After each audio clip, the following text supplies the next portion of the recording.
DCT Audio. The art of good listening.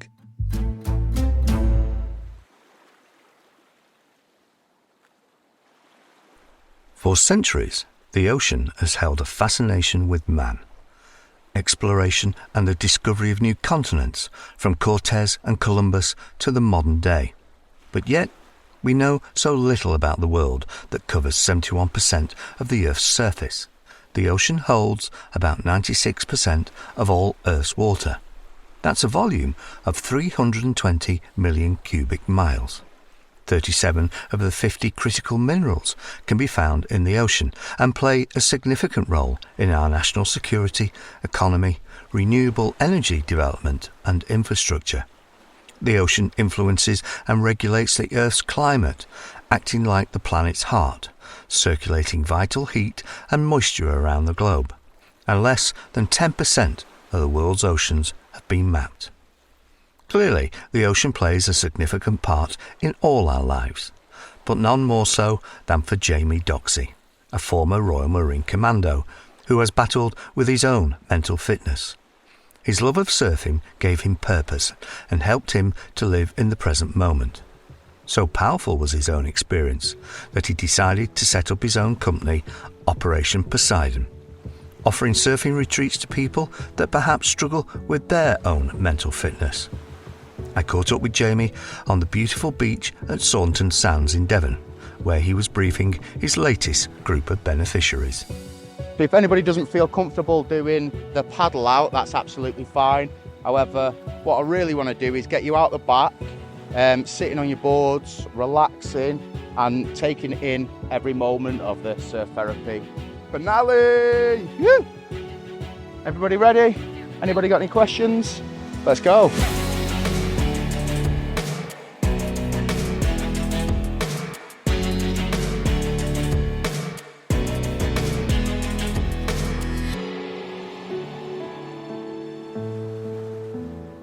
I sat down with Layla, one of the wonderful ladies on the weekend surfing retreat, and we talked about some of her own fears and how surfing has helped her with her mental fitness. We were speaking earlier, weren't we? We went for a walk on the beach and we were discussing your fear of water, which is a strange thing to be, a weekend to be coming on.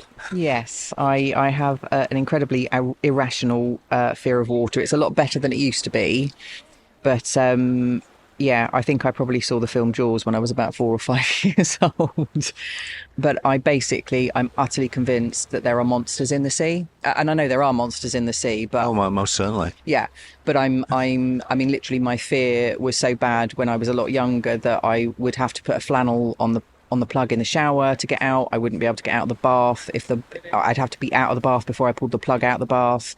Certainly would never go in the sea. And then I did an Outward Bound weekend with Curtis Palmer programme at Skern Lodge, and we did surfing and we did canoeing and kayaking and things like that. And although that was terrifying, I then came on one of these Curtis Palmer Op Poseidon retreats in November last year, and I just absolutely fell in love with surfing.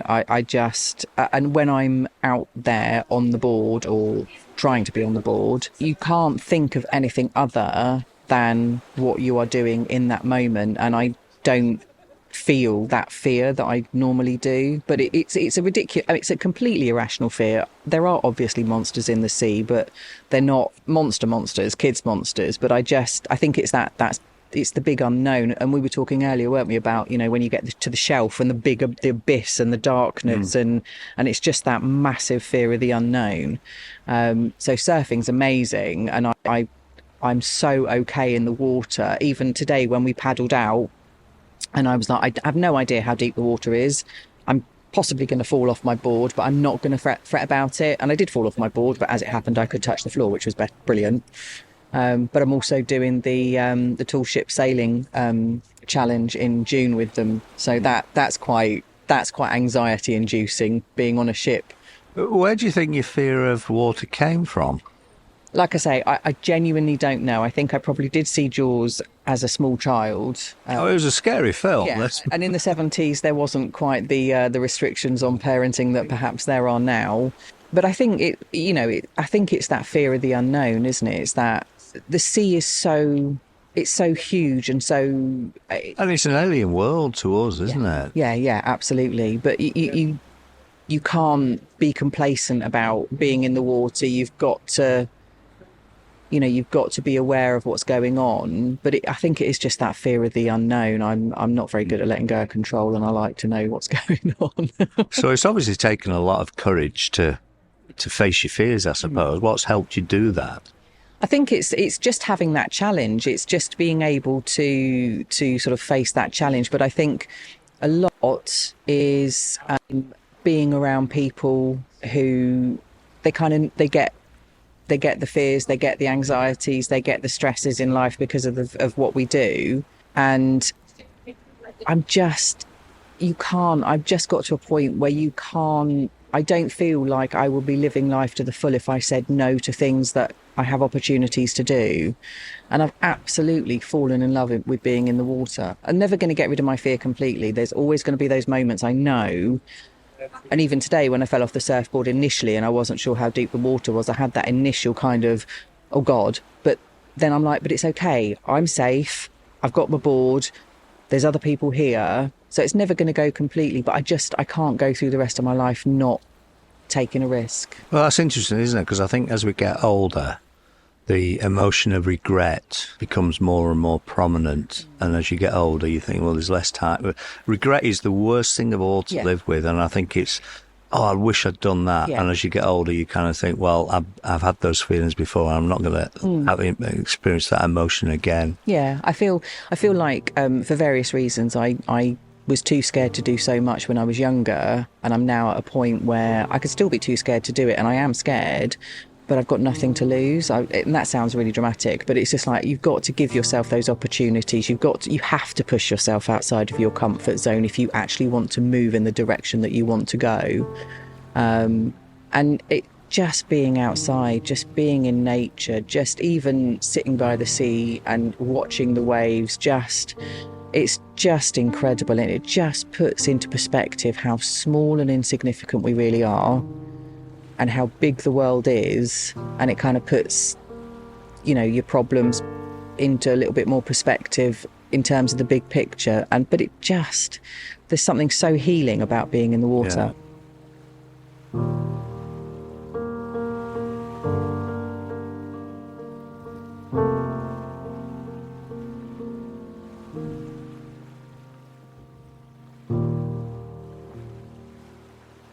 Hello, Gemma. I know you've been involved with the Curtis Palmer programme for several years now. What is it that brings you to the charity? What makes you keep coming back to it? So yeah, I've done quite a few things with Curtis Palmer, and essentially was drawn to it because I wasn't in a great place and I just needed a bit of an escape from life for a few days. And I went along to one of the Snowdon weekends, hill walking, getting out, and it kind of just made me realise what I'd missed since leaving the military days, and how enjoyable getting out in the fresh air, having a chat with people up in the hills, pushing myself a little bit. Also found that experience I drew on from back in my army days, I was able to help some other people, and that really helps me because I feel like I have a bit of a purpose, and sometimes in life you forget what that is. So yeah, I get quite a lot out of it, and I've been given some really good opportunities through Curtis Palmer over the years as well, which I'm grateful for.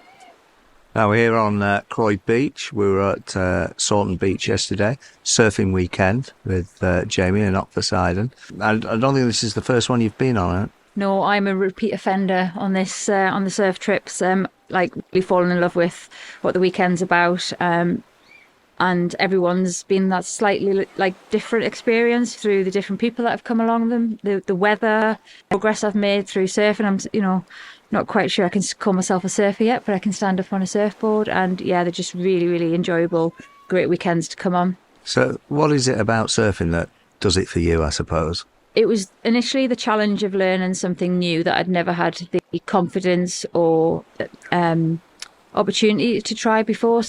And through earlier stuff with Curtis Palmer, I'd done a bit of cold water therapy and stuff, so that was the kind of spark of the interest initially. But there's something kind of just cool about being out in the waves and achieving. You know, when Jamie sets out his his learning points, his teaching points, and being able to put those together, and having that sense of accomplishment. But you know, even the days when I didn't manage to get up onto my board, just feeling that water lift you, feeling the exhilaration as you go through the water towards that beach, the laughs, the smiles, it's kind of just fills you back up a little bit. It's great. I think we were talking earlier about really just put you in the moment, because the concentrations levels needed to stay on the board kind of blocks out everything else that might be going on in your head at the time. Yeah, there's something like you go out there, you've got in your head, you've got your teaching points, you know, paddle, catch that wave, you know, and yeah, you clear your mind of everything else. So for that duration of being in the water, you're literally just focused on what you're doing. And there's been times, I think, some real significant moments when on other trips where we've paddled out and we've just sat on our boards in that ocean, sea, whatever, in the water, bobbing along, you know, the rain, whatever. It's just, yeah, you kind of can't think about what else is going on in life, and it's kind of magic, really. Now, we were all enjoying ourselves yesterday, weren't we? And then it didn't quite go to plan, did it, for you? No, I had a little bit of an accident. Headed back out after our lunch into the surf, into the water, started doing what Jamie's been teaching us, paddling, and got a little bit overexcited, got up on my feet. Not for the first time yesterday, by the way. And we did notice. And yeah, my board came out from under me, and I've landed awkwardly, and I've managed to break my foot. So yeah, I've been brought back down a peg or two. But yeah, we did a walk on Friday before we came here, didn't we? And we were talking about a challenge I was supposed to be doing in about 7 weeks' time, which is clearly going to go on the back burner.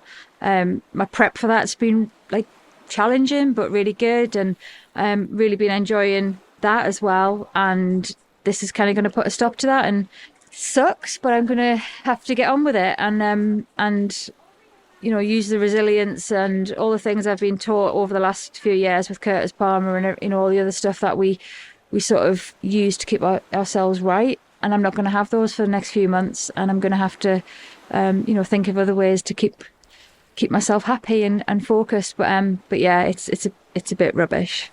It's a good point you raise, actually, because knowing you as I do, I should imagine this has severely frustrated you. I'm being polite in the way I described that, but I guess in some of the experiences that you've had with Curtis Palmer have probably made that experience a little bit easier to deal with, perhaps.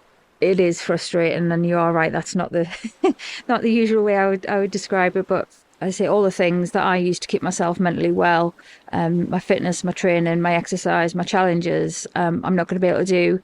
But you know, what I have learned over the last couple of years is that we get problems in life, and we learn how to deal with them, and everything's a life lesson. So I'm a bit broken at the minute in a physical sense, and because I'm in a better mental place, I'm not too worried about it. I'm annoyed, I'm upset. I did have some tears last night, and you know, I'm sure there'll be some more over the next few months, but just, you know, draw on everything that's been taught, everything that I've picked up, and you know, I've met some awesome people as well, and no doubt I'll be able to support other people through doing things, and everyone rallies around you as well. So that's great. Like yesterday was a great example of that, like getting out of the water, being rescued, you know, everybody sort of helping me out with the hospital, and I, you know, just really felt like that you belong as well. And I think that's the beauty of the friendships and things we make on these trips.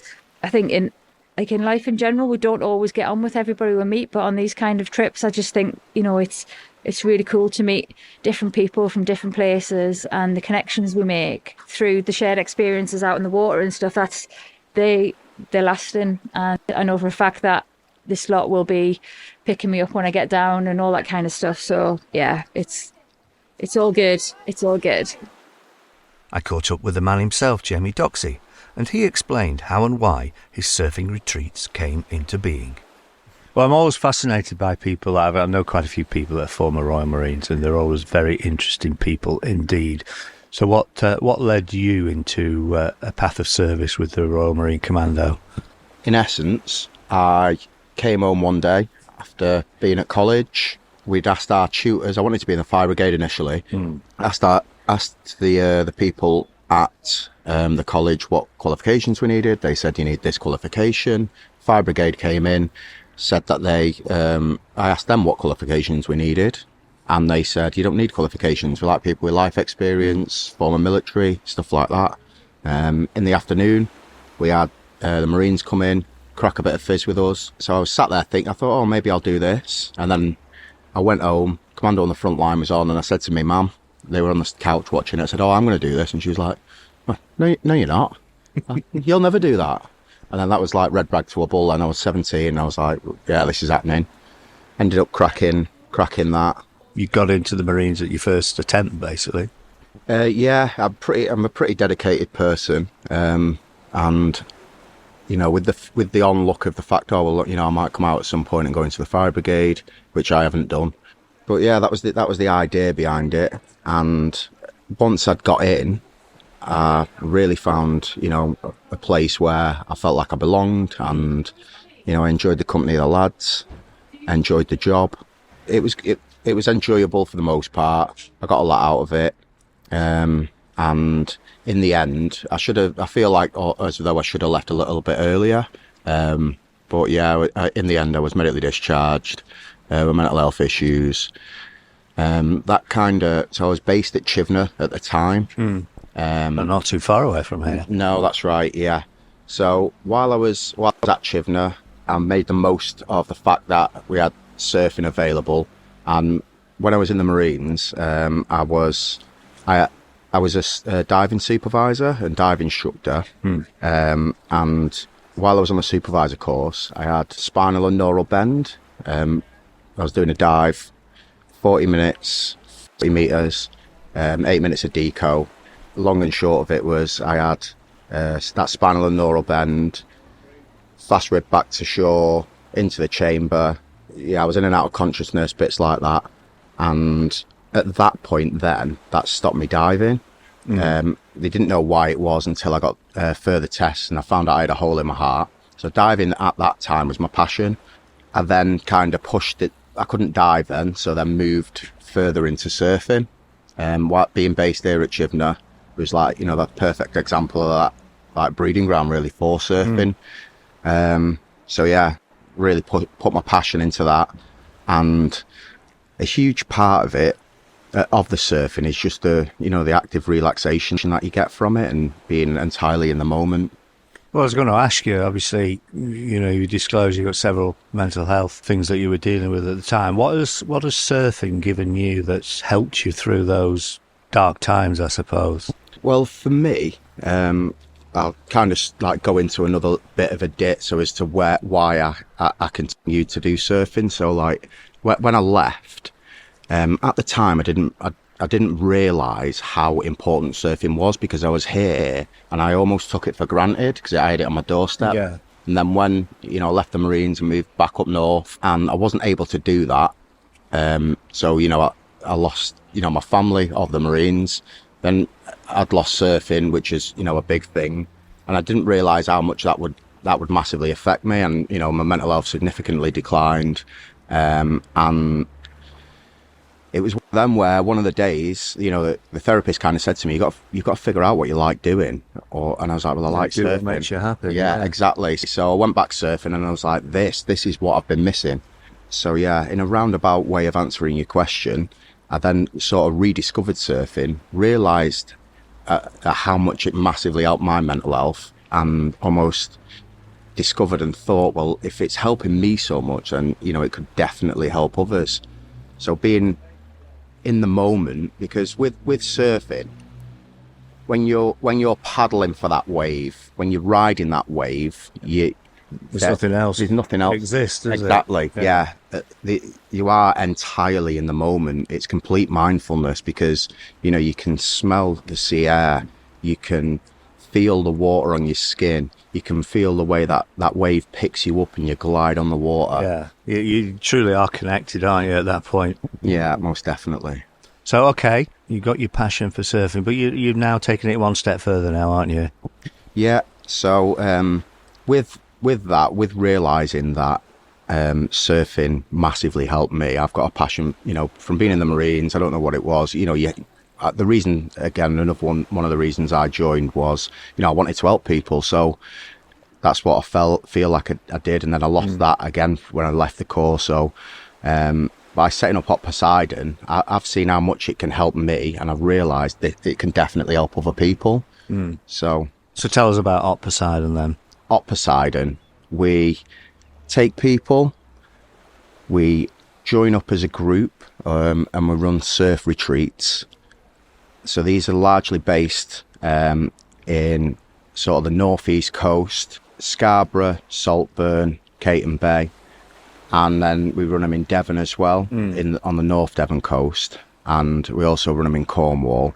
In essence, it brings like-minded people together who want to get the most out of a weekend, reconnect with themselves, connect with nature, and learn a new skill. So I've lined up Poseidon with the NHS's 5 steps to mental well-being. So surfing ticks all of those boxes. So you've got, you have the fact that you're learning a new skill, and you're concentrating on something else other than your own sort of problems. Yeah. Again, being mindful, being completely in the moment. You've got the activity element or physical element of exercise, meeting new people, finding that tribe. Yeah. And that's one thing that Poseidon brings, is that once you kind of come on one of these weekends, everybody connects because you're here for the same reason. But once you leave, you're part of, a WhatsApp group or a Facebook group, so you can keep in touch with each other. Yeah. And after the retreat and the weekend, you can come on another one if you fancy, but there's no obligation to. You can meet up with each other and continue that that passion and that love for surfing that you found. Because I don't want to speak for you, but have you enjoyed the weekend? I absolutely have, and it's true what you say. Adversity brings people together, and when I talk about adversity, we're all here. We're all bringing something to the table, aren't we? That we'd perhaps rather not live with, or would try to make things better for ourselves. So we've all come from a common viewpoint, if you will. But it's definitely taken my mind off things, because you are in the moment, you are concentrating so much on just catching that wave, which I still haven't managed to catch properly yet. But we'll get there. And it's amazing just how I was surprised just how physically exhausting surfing is. It's not a sport that looks. It's not like cycling or running. It's not immediately apparent that it is quite taxing on your body, but it is exactly that.